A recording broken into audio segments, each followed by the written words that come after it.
make his surroundings change to fit him. Because his environment will change as he changes. A man's environment is a merciless mirror of him as a human being. And if he thinks his environment can stand a little improvement, all he has to do is improve, and his environment will improve to reflect the changing man. There's this mysterious subconscious mind of yours, and it runs below the awareness of your conscious awareness. So you're not usually even aware of what's going on in there, like what it believes or how it limits your life.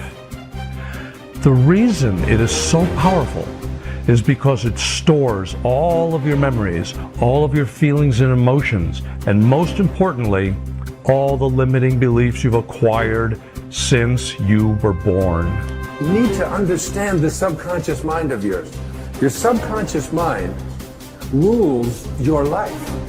96 to 97% of everything that you do is done as a result of your subconscious mind. And when your subconscious mind gets programmed, it goes ahead and responds to whatever it is your conscious mind has placed into it. This subconscious mind of yours is most impacted by your feelings. A change of feeling is a change of destiny. I think that we define reality with our senses, and I think that is one of the biggest delusions. So the fundamental question is, can you believe in a future that you can't see or experience with your senses yet, but you've thought about enough times in your mind that your brain has literally changed to look like the event has already occurred? Now, the latest research in plasticity says that's absolutely possible. And can you select a new possibility in the quantum field and begin to emotionally embrace that future every single day to such a degree that your body, as the unconscious mind, the objective mind, does not know the difference between the experience in your life that's creating the emotion and the emotion that you're fabricating by thought alone, to the degree that you begin to signal new genes and new ways to change your body to look like the experience has already happened. Begin to act as would the person you most want to become. Now that is, if you were already in possession of the goal you're shooting for, how would you conduct yourself in all of your affairs? Well, do it now, and tomorrow, and the next day. Begin now to act the part of the person you most want to become, and you'll end by becoming that person. Subtly, in little ways, in the way you dress, in the way you talk, in the unfailing courtesy you show to every person with whom you come in contact. Begin to act the part of the person who has already achieved that which you're shooting for. The German philosopher Goethe gave us the secret when he said, before you can do something, you must first be something. When you behave like the person you most want to become, the things that person would have will tend to come to you. It's simply cause and effect. Don't be in too big a hurry. It takes longer to build a skyscraper than a chicken coop. Build slowly, steadily, and well. Then when you make it, you'll keep it. You'll stay on top. Your self-concept is your operating system. Everything that you produce on the outside is determined, modified, affected in some way by your self-concept. You cannot change what is being produced on the outside without changing your operating system. You always perform on the outside based on how you think on the inside. Now there are laws. The law of belief says that your beliefs become your realities. But the things that you believe may not necessarily be true. However, if you believe them intensely enough, they will become true for you. The law of attraction says that you attract into your life people and circumstances in harmony with your own thoughts. And your own thoughts may be positive or negative. They may be uplifting or depressing, but whatever, you'll attract people and circumstances just like them. The law of expectation says that your expectations tend to become your own self-fulfilling prophecies. In other words, what you expect to happen usually does. For instance, your expectations could be that you are destined to have an extraordinary life and be extremely successful. Is that no matter what happens, it's all part of a learning process that is leading you inevitably to great success, happiness, and accomplishment. And if you absolutely expect that to be true, if that's your fundamental belief, then over time that will become true. You'll be able to throw off the ups and downs of life. You'll be able to ignore the negative influences around you. If you confidently expect to be a great success, then by gum, you sure will be. No matter what people tell you, You just say, well, it'll be all right. Everything will work out fine. And we know that an attitude of confident expectation is a hallmark of highly successful people. They just expect to succeed more than they fail. They expect to keep making progress. They just confidently expect it. And surprise, surprise, your expectations affect your realities. What you experience on the outside is determined by how you think on the inside. As they say, you are not what you think you are, but what you think you are. Here's 2 excellent questions to jot down. And this is for mature people now, because these are kind of tough questions, especially one. Here's the first question. What's got you turned on? That's a good list to make. Here's what's got me turned on. Here's what's got me up early, staying up late, maximizing my abilities all day long. Here's the list of what's got me turned on. Now here's the next question. What's got you turned off? How come you don't have the zest and the vitality and the appetite for daily accomplishment?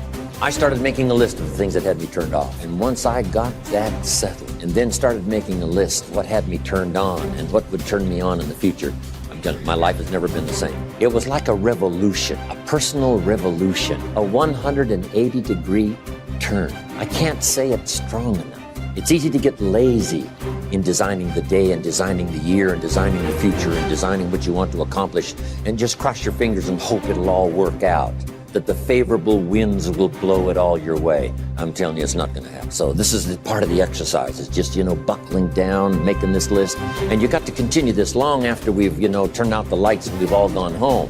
Keep this up. And one of the best ways to keep it up, I've already covered yesterday, is what?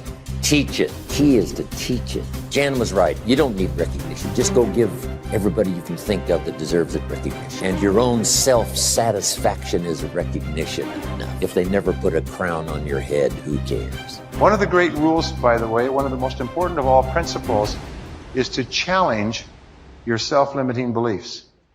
You see, we are all plagued by self-limiting beliefs. Beliefs that we tell ourselves, things that we tell ourselves to hold ourselves back. We hold ourselves back with self-limiting beliefs. We tell ourselves that we're limited in some way, when in reality, not true at all. In fact, Ernest Holmes, the great metaphysician, once said that all negativity is rooted essentially in the frustration of potential. People feel that they're capable of doing vastly more. Nelson Mandela said, our great problem is not that we feel that we are powerless, but that deep down inside we feel that we are powerful beyond measure. Which brings us to all performance, all improvement in personal performance begins with an improvement in your self-concept, in your beliefs about yourself. Good thinkers always prime the pump of ideas.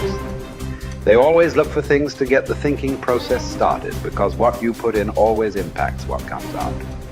Read books, review trade magazines, listen to tapes, and spend time with good thinkers. And when something intrigues you, whether it's someone else's idea or the seed of an idea that you've come up with yourself, keep it in front of you. Put it in writing and keep it somewhere in your favorite thinking place to stimulate your thinking. Spend time with the right people.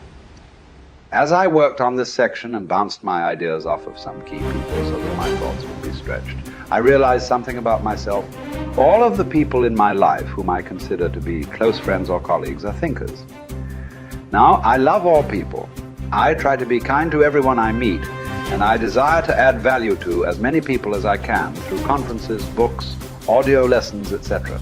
But the people I seek out and choose to spend time with all challenge me with their thinking and their actions. They are constantly trying to grow and learn. Every one of them is a good thinker. The writer of Proverbs observed that sharp people sharpen one another, just as iron sharpens iron. If you want to be a sharp thinker, be around sharp people. To become a good thinker, you must become intentional about the thinking process. Regularly put yourself in the right place to think, shape, stretch, and land your thoughts. Make it a priority. Remember, thinking is a discipline. No matter what you choose to do, go to your thinking place, take paper and pen, and make sure you capture your ideas in writing. Ideas have a short shelf life. You must act on them before the expiration date. World Walleye flying ace Eddie Rickenbacker said it all when he remarked, I can give you a 6-word formula for success. Think things through, the follow through. To start the thinking process, You cannot rely on your feelings. In Failing Forward, I wrote that you can act your way into feeling long before you can feel your way into action. If you wait until you feel like doing something, you will likely never accomplish it. The same is true for thinking. You cannot wait until you feel like thinking to do it. However, I've found that once you engage in the process of good thinking, you can use your emotions to feed the process and create mental momentum. Try it for yourself. After you go through the disciplined process of thinking and enjoy some success, allow yourself to savor the moment and try riding the mental energy of that success. If you're like me, it's likely to spur additional thoughts and productive ideas. One good thought does not make a good life. The people who have one good thought and try to ride it for an entire career often end up unhappy or destitute. They are the one-hit wonders, the one-book authors, the one-message speakers, the one-time inventors who spend their life struggling to protect or promote their single idea. Success comes to those who have an entire mountain of gold that they continually mine, not those who find one nugget and try to live on it for 50 years. To become someone who can mine a lot of gold, you need to keep repeating the process of good thinking. Becoming a good thinker isn't overly complicated. It's a discipline.